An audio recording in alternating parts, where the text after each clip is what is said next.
আচ্ছা আপনারা বলুন, এই পৃথিবীতে একটা গাধার আইন আর একটা গাধায় মানে, একটা বানরের আইন আর একটা বানরে মানে, ধরুন আষাঢ় শ্রাবণ মাস, আষাঢ় শ্রাবণ মাসে বা জ্যৈষ্ঠ মাসের শেষ দিকে যখন প্রথম বৃষ্টির পানি হয়, তখন ড্রেনগুলির পাশে বড় বড় সাইজের ব্যাঙগুলি ড্রেনের উপরে উঠে গ্যাংর গ্যাং বলে ডাকতে থাকে।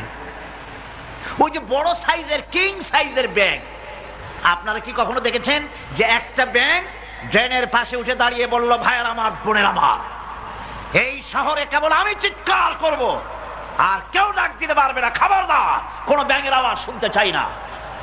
এইটা বলল, আর সাথে সাথে সমস্ত ব্যাঙগুলি তাদের কণ্ঠ স্তব্ধ হয়ে স্থির হয়ে পড়ে থাকলো। হয়েছে কোনোদিন এমনটি?